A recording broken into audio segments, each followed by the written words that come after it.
Good morning students.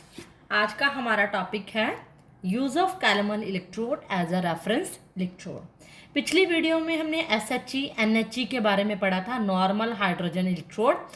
उसमें मैंने एक रेफरेंस इलेक्ट्रोड यूज़ किया था हाइड्रोजन के इलेक्ट्रोड को। मैंने कहा था कि इसके इलेक्ट्रोड के डिस्कशन में फिर बताऊंगी कि इसके टाइम इलेक्ट्रोड को इस रेफरेंस इलेक्ट्रोड क्यों यूज़ किया जाता है और यूज़ करते टाइम इसमें क्या क्या डिफ़िकल्टीज आती हैं। तो यही बताया जा रहा है इस रेफरेंस इलेक्ट्रोड को, जो हाइड्रोजन मतलब मान लो कि जिंक का आपको रिडक्शन पोटेंशियल निकालना है तो आपके पास दूसरा कोई भी एटम या मेटल नहीं है, तो उस टाइम पे हाइड्रोजन को आप as a reference electrode use करते हो और उसी को हम कैलमल इलेक्ट्रोड भी कहते हैं। उस टाइम पे क्या क्या डिफ़िकल्टीज आती हैं जब आप उसको कैलमल इलेक्ट्रोड को as a reference electrode use करते हो। फर्स्ट जो डिफ़िकल्टीज, कई बार क्वेश्चन सिर्फ यही पूछ जा सकता है, write the difficulties arise in using SHE या NHE। तो फर्स्ट डिफ़िकल्टी आती है, it is difficult to maintain unit concentration of H positive ions. कि हम क्या करते हैं, एक रेफरेंस इलेक्ट्रोड के अंदर HCl का सोल्यूशन लेते हैं जो कि 1 मोलर होता है, और फिर क्या करते हैं, हाइड्रोजन की इलेक्ट्रोड को एक ग्लास ट्यूब में यहाँ पे इस तरह से ग्लास ट्यूब लेते हैं और हाइड्रोजन गैस पास करते हैं, जिसको हम हाइड्रोजन इलेक्ट्रोड या रेफरेंस इलेक्ट्रोड का नाम देते हैं। ये कहता है कि एक यूनिट कंसंट्रेशन को मेंटेन करना बड़ा मुश्किल होता है, कि कंटिन्यूटी HCl की कंसंट्रेशन को 1 मोलर बनाए रखना। उस टाइम पे ये डिफ़िकल्टीज हमें देखने को मिलती हैं। दूसरी, हाइड्रोजन जो इलेक्ट्रोड है वो पॉइजनड भी हो सकता है, जहरीला भी हो सकता है, even in the presence of traces of impurities, other impurities के प्रेजेंस में आके, क्योंकि दूसरा इलेक्ट्रोड इसके पैरेलल में जिंक का, कॉपर का, किसी का भी हो सकता है, उनकी इम्प्योरिटीज़ के ट्रेसेस में आकर हाइड्रोजन इलेक्ट्रोड क्या हो सकता है, पॉइजन भी हो सकता है। तीसरी difficulty, it is difficult to maintain hydrogen at 1 atmospheric for a long time. हम कहते हैं कि हाइड्रोजन गैस का 1 ATM प्रेशर लेके चलते हैं। इस 1 ATM प्रेशर को मेंटेन करना भी बड़ा मुश्किल होता है। ये सब डिफ़िकल्टीज हमें देखने को मिलती हैं। Gases are difficult to handle, ये भी कह सकते हो, या फिर इस पॉइंट की जगह हम ये भी लिख सकते हैं कि हैंडल करना गैसेज को इस एटमॉस्फेरिक प्रेशर पर बड़ा ही मुश्किल हो जाता है। और मैंने आपको एक बात बताया था, इस रेफरेंस इलेक्ट्रोड में जो प्लेटिनम वायर होती है, उसको नीचे से क्या करते हैं, ब्लैक कलर से कोटेड कर देते हैं।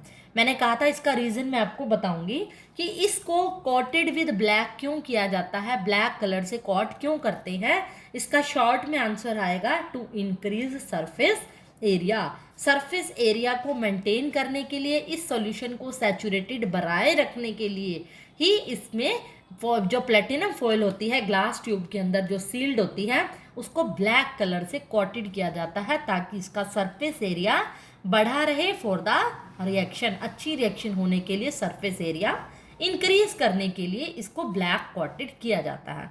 शॉर्ट में कई बार पूछा जाए, why platinum foil is coated with black, to increase the surface area. Next जो हमारा टॉपिक है, ये SHE यहाँ पर ख़त्म होता है। उसके बाद आता है EMF और पोटेंशियल डिफरेंस। पोटेंशियल डिफरेंस के बीच में डिफरेंशिएट करो, EMF क्या होती है और पोटेंशियल डिफरेंस क्या होता है। पोटेंशियल डिफरेंस, जैसे मैंने अभी बताया था आपको, इलेक्ट्रोड पोटेंशियल बताया था ना, जब कोई सर्किट कंप्लीट होता है, कोई भी किसी भी सिचुएशन में दो जगह के पोटेंशियल डिफरेंस के बीच का डिफरेंस को हम क्या कहते हैं, पोटेंशियल डिफरेंस। और EMF क्या होता है, EMF आपने 10th क्लास में पढ़ा होगा फिजिक्स के अंदर, या +1 में भी फिजिक्स में पढ़ा होगा EMF के बारे में। डेफिनेशन इसकी जो एब्रीवेशंस होती है, इलेक्ट्रोमोटिव फोर्स होती है, और एक तरह का ये भी पोटेंशियल होता है, यूनिट सेम होती है ना, 2 वोल्ट EMF है, उसकी वोल्टेज पोटेंशियल है। तो इसमें डिफरेंस क्या होता है, कई बार इसमें डिफरेंस, यहाँ डायरेक्ट मैं आपको टेबल दिखा रही हूँ EMF और पोटेंशियल डिफरेंस के। तो इसमें यहाँ देखो, EMF का फर्स्ट पॉइंट है the potential difference between the 2 electrodes of the cell when no current is flowing in the circuit. मैंने जैसे अभी बताया, पोटेंशियल डिफरेंस भी 2 पॉइंट के बीच का पोटेंशियल का डिफरेंस होता है। जैसे मान लो एक पॉइंट पे पोटेंशियल 10 वोल्ट है, एक पॉइंट पे 4 है, दोनों का डिफरेंस 6 है। पोटेंशियल डिफरेंस EMF वही होता है, लेकिन EMF कब होता है, जब उस सर्किट के अंदर कोई करंट फ्लो नहीं हो रहा होता। मीन्स सर्किट क्या होता है, ओपन सर्किट के टाइम जो पोटेंशियल का डिफरेंस होगा वो क्या होगा, ईएमएफ। और जो पोटेंशियल डिफरेंस है वो किसी भी सिचुएशन में हो सकता है, चाहे सर्किट क्लोज है या फिर ओपन, अंडर एनी कंडीशन के बीच में जो डिफरेंस होता है। और जो ईएमएफ को मेजर किया जाता है वो पोटेंशियोमीट्रिक मेथड से किया जाता है। एक इंस्ट्रूमेंट होता है पोटेंशियोमीटर, उससे इसको मेजर किया जाता है। लेकिन जो पोटेंशियल डिफरेंस होता है उसको वोल्ट मीटर से करते हैं, जो आपने 10th क्लास में ओम्स लॉ पढ़ा था। और यहाँ पे इस तरह से वी लगा के आप सर्किट के अंदर लगाते हैं ना वोल्ट मीटर, उस इंस्ट्रूमेंट से इसको मेजर किया जाता है। जो ईएमएफ होती है वो मैक्सिमम वोल्टेज होती है ऑब्टेन फ्रॉम द सेल, मतलब किसी सेल से हमें जो मैक्सिमम वोल्टेज ऑब्टेन हो रही होती है वो ईएमएफ होती है। लेकिन जो पोटेंशियल डिफरेंस होती है वो less than the maximum voltage होती है, ईएमएफ ऑफ द सेल से यानी कम होती है। जो ईएमएफ होती है वो responsible for steady current in the circuit, किसी भी सर्किट के अंदर स्टेडी करंट के लिए रिस्पॉन्सिबल है, और ये किसी भी सर्किट में स्टेडी करंट के लिए रिस्पॉन्सिबल नहीं है। बहुत छोटा सा पॉइंट था, डायरेक्ट डिफरेंस आता है, कोई बहुत ज़्यादा इंपॉर्टेंट बड़ा टॉपिक नहीं है, कोई बहुत बड़ी रॉकेट साइंस नहीं है जो इसके ऊपर मैं आपको बहुत ज़्यादा एक्सप्लेनेशन दूँ। इसमें सिर्फ डिफरेंस पूछा जाता है डायरेक्ट। उसके बाद जो हमारा टॉपिक है इलेक्ट्रोकेमिकल सीरीज, जो कि मोस्ट इम्पॉर्टेंट टॉपिक है। इस सीरीज़ को समझिए, मैंने आपको शॉर्ट में एक सीरीज़ बनाई हुई है। ये सीरीज़ आपको बुक में बहुत डिटेल में एक्सप्लेन की हुई है, तो वहाँ से आप सीरीज़ दे सकते हो। जस्ट एक मैंने आपको इस ओवरव्यू दे रही हूँ यहाँ पर इस सीरीज़ का, मतलब पूरी सीरीज़ मैंने नहीं बनाई। आपको एक सीरीज़ मिलेगी, सीरीज़ मतलब कुछ एलिमेंट्स को सीरीज़ में लिखा हुआ है, lithium, potassium, barium, calcium, sodium, magnesium, hydrogen, up to last में एलिमेंट क्या है, फ्लोरीन। और यहाँ पर इनकी कुछ वैल्यूज़ लिखी हुई है, जो कि वैल्यू है स्टैंडर्ड रिडक्शन पोटेंशियल। जो यहाँ वैल्यू लिखी है वो उनके रिडक्शन पोटेंशियल की वैल्यू गिवन है। हम इस सीरीज में देख रहे हैं कि नेगेटिव, फिर -3.05, -2.93 वैल्यू घटती जा रही है नेगेटिव में। अगर नेगेटिव में वैल्यू घटती है, नंबर कोई नेगेटिव में छोटा होता है, तो इट मीन्स वो वैल्यू बढ़ रही है ना। -3.05 और -2.90 में कौन बड़ा है, 2.90, क्योंकि नेगेटिव है। तो हम जैसे ही डाउन जा रहे हैं इस सीरीज के अंदर, तो हम देख रहे हैं कि वैल्यू क्या है, बढ़ती जा रही है। यहाँ लेस नेगेटिव, फिर मिड में हाइड्रोजन की 0, कॉपर की 1.82 और फ्लोरीन की 2.87। तो वैल्यू क्या है, पॉजिटिव में बढ़ती जा रही है लास्ट में। तो यहाँ जो देख रहे हैं इस स्टैंडर्ड रिडक्शन पोटेंशियल की वैल्यू क्या है, बढ़ती हुई नजर आ रही है। तो ये इलेक्ट्रोकेमिकल सीरीज कहती है कि ऐसी सीरीज जो किसी भी एलिमेंट के, जो कुछ एलिमेंट्स के इंक्रीजिंग स्टैंडर्ड रिडक्शन पोटेंशियल के अकॉर्डिंग एलिमेंट्स को अरेंज करती है। मीन्स उसमें एलिमेंट्स को ऐसे अरेंज किया जाता है कि जैसे ही हम डाउन जाते हैं तो एलिमेंट्स का जो रिडक्शन पोटेंशियल है वो बढ़ता है। और हमें पता है जब इंक्रीजिंग रिडक्शन पोटेंशियल है, डाउनवर्ड जाते हैं, डाउन जा रहे हैं, तो हमें क्या मिल रहा है, रिडक्शन पोटेंशियल इंक्रीज हो रहा है। इट मीन्स क्या हो रहा है, इन एलिमेंट्स का क्या हो रहा है, रिडक्शन हो रहा है। और हमें पता है ये बात 10th क्लास में हमने सीखी है रिड्यूसिंग एजेंट और ऑक्सीडाइजिंग एजेंट के बारे में। जिन एलिमेंट्स का रिडक्शन होता है वो बेस्ट ऑक्सीडाइजिंग एजेंट है। नीचे जाते हुए रिडक्शन पोटेंशियल क्या हो रहा है, बढ़ रहा है। इट मीन्स ये ऑर्डर कैसा हुआ, नीचे की तरफ, नीचे, ऊपर से नीचे की तरफ इंक्रीजिंग ऑक्सीडाइजिंग एजेंट का। मीन्स इनका ऑक्सीडाइजिंग एजेंट क्या है, ऊपर से नीचे बढ़ रहा है, क्योंकि रिडक्शन पोटेंशियल बढ़ रहा है ना। अगर मैं उल्टा लेके चलूँ, ऊपर से यहाँ पॉजिटिव, फिर 0, फिर नेगेटिव, नेगेटिव, नेगेटिव, और क्या है, घटती जा रही है वैल्यू। अगर घटती जा रही है तो इस टाइम पे इंक्रीजिंग रिड्यूसिंग एजेंट है, क्योंकि अगर रिडक्शन पोटेंशियल, क्योंकि ऊपर क्या लिखा हुआ है यहाँ, रिडक्शन पोटेंशियल, रिडक्शन पोटेंशियल की वैल्यू नीचे से ऊपर घट रही है तो मतलब ऑक्सीडेशन हो रहा है। ऑक्सीडेशन हो रहा है तो वो इंक्रीजिंग रिड्यूसिंग एजेंट है। आई होप आपको ये क्लियर होगी। इस बात को अच्छे से समझो। ऊपर से नीचे आते टाइम रिडक्शन पोटेंशियल बढ़ रहा है और ऑक्सीडाइजिंग एजेंट क्या है, बढ़ रहा है। यानी क्योंकि रिडक्शन पोटेंशियल बढ़ता है तो ऑक्सीडाइजिंग एजेंट का इंक्रीजिंग ऑर्डर है, और ऊपर से नीचे जाते टाइम रिड्यूसिंग एजेंट का इंक्रीजिंग ऑर्डर है। तो इलेक्ट्रोकेमिकल सीरीज इस ऑर्डर में एलिमेंट्स को अरेंज करती है, जिसमें ऑक्सीडाइजिंग एजेंट का इंक्रीजिंग ऑर्डर होता है, या ये कह लो रिडक्शन पोटेंशियल का इंक्रीजिंग ऑर्डर होता है। रिडक्शन पोटेंशियल यूज़ कर रहा है। अब मैंने आपको ये पॉइंट इसके अंदर इंपॉर्टेंट है, याद होगा मैंने पिछली वीडियो में आपको बताया था कि जब भी हम न्यूमेरिकल्स में यूज़ करेंगे तो रिडक्शन पोटेंशियल की वैल्यू यूज़ करेंगे। ये आपको वैल्यू याद रखने की जरूरत नहीं है, ना ही आपको इस तरह से सीरीज याद रखने की जरूरत है। वैल्यू आपको न्यूमेरिकल्स के अंदर गिवन होगी, जैसे जैसे आप न्यूमेरिकल करोगे आपको और ज़्यादा क्लियर होता जाएगा। तो हमारे जो सिलेबस में है इसकी एप्लीकेशंस हैं कि इलेक्ट्रोकेमिकल सीरीज की क्या एप्लीकेशंस हैं। एप्लीकेशंस का मतलब होता है इसकी हेल्प से हम क्या निकाल सकते हैं, किस किस की कैलकुलेशन हम कर सकते हैं बाय यूजिंग इलेक्ट्रोकेमिकल सीरीज। तो अगर आपसे पूछे कि what are the applications of electrochemical series, electrochemical series ECS शॉर्ट में लिख रही हूँ, तो फर्स्ट पॉइंट है to compare oxidising and reducing power. इससे हम किसी की एलिमेंट की ऑक्सीडाइजिंग और रिड्यूसिंग पावर को कंपेयर कर सकते हैं, क्योंकि अभी मैंने बहुत डिटेल में बताया इस सीरीज के हेल्प से हम इसका ऑक्सीडाइजिंग एजेंट और रिड्यूसिंग एजेंट के बारे में बता सकते हैं। ऑब्वियसली ऑर्डर पता चल रहा है, इंक्रीजिंग ऑर्डर है ऊपर से नीचे, तो obviously oxidising and reducing power को हम कंपेयर कर सकते हैं किसकी ज़्यादा है। ऑब्वियसली अगर मैं फ्लोरीन की बात करूं, देखो हमें फ्लोरीन क्या है नीचे मिल रहा है एलिमेंट, और लिथियम क्या है ऊपर है। लिथियम की वैल्यू फ्लोरीन की वैल्यू को अगर मैं कंपेयर करूं कि फ्लोरीन की वैल्यू मुझे ज़्यादा मिल रही है, ज़्यादा रिडक्शन है, तो ऑक्सीडाइजिंग एजेंट कौन ज़्यादा होगा, फ्लोरीन, क्योंकि इसकी वैल्यू क्या है ज़्यादा, इंक्रीजिंग में ऊपर से नीचे। ये सबसे कम ऑक्सीडाइजिंग एजेंट है लिथियम, और फ्लोरीन क्या है सबसे ज़्यादा ऑक्सीडाइजिंग एजेंट है। तो इससे मैं ऑक्सीडाइजिंग और रिड्यूसिंग पावर को भी कंपेयर कर सकती हूँ उसके वैल्यू के अकॉर्डिंग। टेबल उठाओ, उसमें वैल्यू देखो और कंपैरिजन करो। सेकेंड पॉइंट है to compare relative activities of metal. Metal की एक्टिविटीज, अब ये क्या है सीरीज के अंदर सारे मेटल ही तो हैं, इनकी एक्टिविटीज के बारे में भी कंपेयर कर सकती हूँ कि कौन सा मेटल ज़्यादा एक्टिव होगा। अगर मैं ऑर्डर बताऊं तो Mg, Zn, Fe, Cu और Ag, मैंने वैल्यूज़ के अकॉर्डिंग ये कंपेयर किया कि कौन ज़्यादा Mg, फिर Zn, फिर क्या होगा Fe और Cu, मतलब नीचे नीचे चलती जा रही हूँ, मतलब क्योंकि हमें पता है, आप सीरीज देखोगे अपने आप क्लियर होता जाएगा।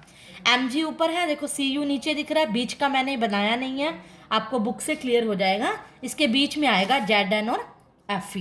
तो मैंने ये देखा क्योंकि नीचे जैसे ही जा रही हूँ कि ऑक्सीडेशन पोटेंशियल की वैल्यू क्या हो रही है, मेटल की क्या हो रही है, greater the oxidation potential of metal. जैसे जैसे वैल्यू जा रही हूँ ऑक्सीडेशन पोटेंशियल की वैल्यू क्या हो रही है, जितनी ज़्यादा होगी मोर इजीली क्या करेगा, इलेक्ट्रॉन को यूज़ करेगा, और उसकी स्टेबिलिटी क्या होगी, ज़्यादा होगी। तो सबसे ज़्यादा स्टेबिलिटी किसकी होगी, वो ऑर्डर इस अकॉर्डिंग होगा कि जैसे जैसे वैल्यूज़ होगी जिसकी ऑक्सीडेशन पोटेंशियल ऑफ मेटल ज़्यादा होगा। ऑक्सीडेशन पोटेंशियल, यहाँ पे तो रिडक्शन पोटेंशियल इंक्रीज हो रहा है, लेकिन मैं क्या कह रही हूँ, greater the oxidation potential of a metal more easily it can lose electron.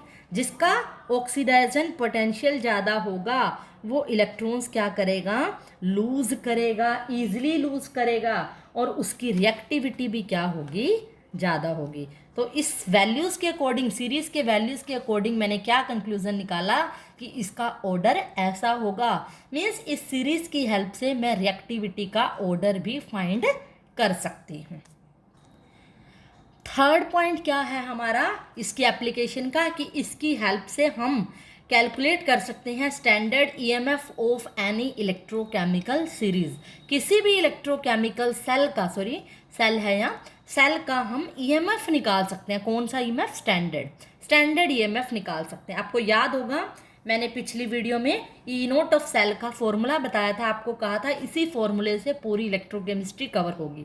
E0 of cell का फॉर्मूला होगा E0 of cathode minus E0 of anode. और मैंने क्या कहा था, ये E0 क्या है, E0 वैल्यू कौन सी है, रिडक्शन पोटेंशियल है, जो कि मैंने सीरीज में उठाई थी, याद है ना। रिडक्शन पोटेंशियल और ऑक्सीडेशन पोटेंशियल एक दूसरे के नेगेटिव ही होते हैं, लेकिन इस फॉर्मूले में जो यूज होगी वो वैल्यू कौन सी होगी, हमेशा रिडक्शन पोटेंशियल। कैथोड मतलब जिस टर्मिनल पे रिडक्शन हो रहा है, एनोड जहां पर ऑक्सीडेशन हो रहा है। रिएक्शन ऑक्सीडेशन रिडक्शन होंगी, लेकिन वैल्यू कौन सी यूज होगी, स्टैंडर्ड रिडक्शन पोटेंशियल। हमेशा उनके रिडक्शन पोटेंशियल की वैल्यू पुट करोगे और ई नोट की वैल्यू निकलेगी। ये पॉइंट बहुत इंपॉर्टेंट है, बहुत ज़्यादा यूज़ होता है। ये क्लियर कब होगा? जब मैं इसका न्यूमेरिकल का एग्जाम्पल दूंगी। अब मैं आपको इसका एक न्यूमेरिकल देती हूँ, फिर जाके आपको क्लियर होगा किस तरह के क्वेश्चन आपको देखने को मिलते हैं। ये एक एग्जाम्पल है, न्यूमेरिकल लिया मैंने। स्टेटमेंट पढ़ो पहले, करने का तरीका वही रहेगा, पहले जो डाटा है वो गिवन वो लिख लो। Calculate the standard EMF of a cell. देखो स्टैंडर्ड ईएमएफ, स्टैंडर्ड के लिए नोट लगाते हैं। ईएमएफ ऑफ ए सेल मतलब E note of cell, EMF of cell standard के लिए naught. E note of cell निकालना है which involves the following reaction.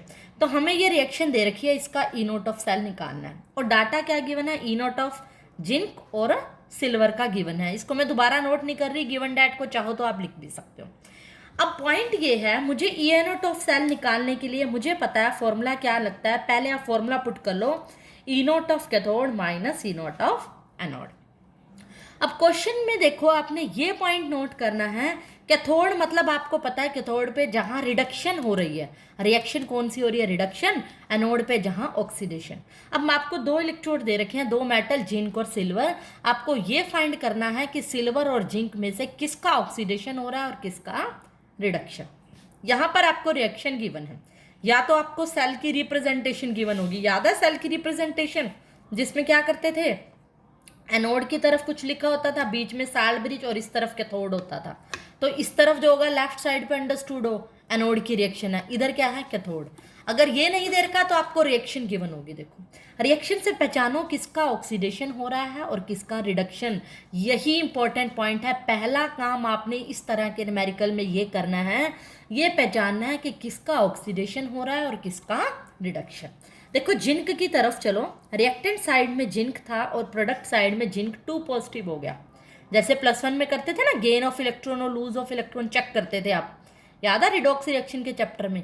वही काम करना है कि जिंक से जिंक 2 पॉजिटिव बन गया। पहले जिंक था, आफ्टर रिएक्शन जिंक 2 पॉजिटिव बन गया, मतलब कि जिंक ने क्या कर लिए? पॉजिटिव चार्ज आ गया। यानी कि क्या किया? इलेक्ट्रॉन लूज किया या गेन किया? जब लूज करता है तो चार्ज पॉजिटिव, गेन करता है तो negative. Positive charge plus charge बढ़ गया, यानी इसने लूज किए। और जो इलेक्ट्रॉन लूज करता है उसका क्या होता है? ऑक्सीडेशन। इस पॉइंट से मुझे क्लियर हो गया कि जिंक का ऑक्सीडेशन हो रहा है, यानी जिंक से जिंक 2 पॉजिटिव बन गया। ये सिचुएशन मुझे देखने को मिल रही है रिएक्शन के अंदर। पहला पॉइंट ही इसके अंदर ये नोट कर लेना कि ये छांट लेना किसका ऑक्सीडेशन हो रहा है और किसका रिडक्शन। ऑब्वियसली एजी का क्या हो रहा होगा? रिडक्शन। चेक भी कर लेते हैं। एजी पॉजिटिव था, रिएक्शन से पहले बन गया क्या? एजी, यानी प्लस चार्ज खत्म हो गया, यानी प्लस चार्ज गेन होता है तो ऑक्सीडेशन, खत्म होता है तो रिडक्शन। यानी एजी पॉजिटिव क्या बन गया? एजी। इसका मतलब एजी का क्या हुआ इस रिएक्शन में? रिडक्शन। तो अब मुझे ये पता चल गया कैथोड पे रिडक्शन होती है, मतलब वैल्यू मुझे एजी की पुट करनी है कैथोड पे, ई नोट ऑफ एजी पुट करना है। और सिल्वर की एनोड की जगह मुझे ई नोट ऑफ जिंक पुट करना है। यानी कि फॉर्मूले में मुझे ये काम आसान हो गया कि कैथोड की जगह मुझे ई नोट ऑफ एजी की वैल्यू पुट करनी है और एनोड की जगह मुझे जिंक की वैल्यू पुट करनी है। ये कंक्लूजन मेरा निकल गया। अब पॉइंट वो है नोट करने वाला, मैंने कहा था यहाँ वैल्यू चाहे ऑक्सीडेशन है चाहे रिडक्शन, वैल्यू हमेशा रिडक्शन पोटेंशियल की पुट करनी है। अब मुझे ये देखना है क्या जो मुझे डाटा में गिवन है वो रिडक्शन पोटेंशियल की वैल्यू है। वो कैसे पता चलेगा? इस पॉइंट से। ई नोट ऑफ, चाहे तो कोमा लगा रखा होगा, चाहे आपको स्टेटमेंट में ऐसे वर्टिकल लाइन दी होगी, दोनों का मतलब सेम है। इसका मतलब यह है जिंक से जिंक 2 पॉजिटिव कब बनता है? जब उसका ऑक्सीडेशन होता है। मतलब पहले जिंक था और जिंक 2 पॉजिटिव। ऑक्सीडेशन होता है तो ये सिचुएशन होती है ना। जब रिडक्शन होता तो क्या होता? Zn2 पॉजिटिव से Zn लिखा होता, राइट। ऑक्सीडेशन की सिचुएशन है ना, जिंक से Zn2 पॉजिटिव बन गया, यानी ये पोटेंशियल किसका है? ऑक्सीडेशन पोटेंशियल गिवन है। यहाँ पर भी यही हो रहा है, एजी और एजी पॉजिटिव, एजी पे एजी प्लस बाद में बना है, बाद में एजी प्लस है, यानी एजी प्लस में कन्वर्ट हो गया, ऑक्सीडेशन हो गया। इसका मतलब ये वैल्यू ऑक्सीडेशन पोटेंशियल की गिवन है। लेकिन मुझे न्यूमेरिकल में कौन सी वैल्यू चाहिए होती है? Reduction potential. इसलिए, और मैंने कहा था कि जो स्टैंडर्ड ऑक्सीडेशन पोटेंशियल होता है वो नेगेटिव होता है स्टैंडर्ड रिडक्शन पोटेंशियल के। अगर आपको ऑक्सीडेशन पोटेंशियल, ओपी मतलब ऑक्सीडेशन पोटेंशियल, अगर आपको ऑक्सीडेशन पोटेंशियल गिवन है तो रिडक्शन निकालना है तो उसका नेगेटिव कर दोगे, रिडक्शन गिवन है ऑक्सीडेशन निकालना है तो उसका नेगेटिव कर दोगे। और हमें डाटा के अंदर, न्यूमेरिकल के अंदर ऑक्सीडेशन पोटेंशियल दे रखी है दोनों वैल्यू, तो दोनों का मैं नेगेटिव करके न्यूमेरिकल के फॉर्मूले में पुट कर दूंगी।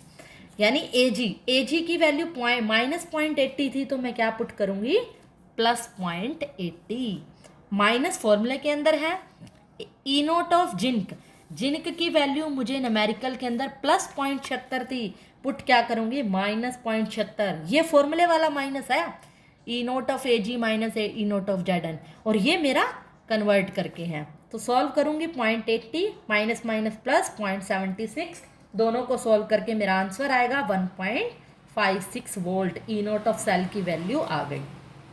हो सकता है आपको एक जिंक का या एजी में से एक का रिडक्शन दे रखा हो और एक का ऑक्सीडेशन दे रखा हो, तो आपने सोचना है कि वैल्यू किसको चेंज करनी है। जरूर यहाँ तो बाय चांस दोनों ऑक्सीडेशन थी, मैंने दोनों का साइन चेंज कर दिया।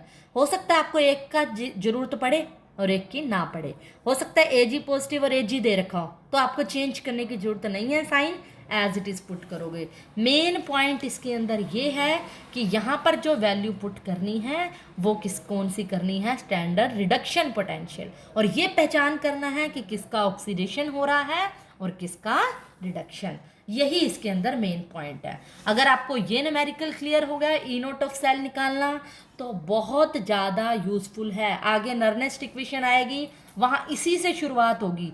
ये पॉइंट क्लियर नहीं हुआ तो आगे कुछ भी समझ नहीं आया। इस कंसेप्ट को समझने के लिए इस न्यूमेरिकल को बार बार स्टॉप करके, पॉज करके इस वीडियो को बार बार सुने। फिर भी कोई डाउट है तो मेरे से आप जूम ऐप में डाउट सेशन में क्लियर कर सकते हैं या मुझे कॉल करके भी पूछ सकते हैं। सो आई होप आपको ये वीडियो क्लियर होगी। आगे बढ़ने से पहले आप ये कंसेप्ट क्लियर कीजिए, फिर हम आगे करेंगे। That's all for today.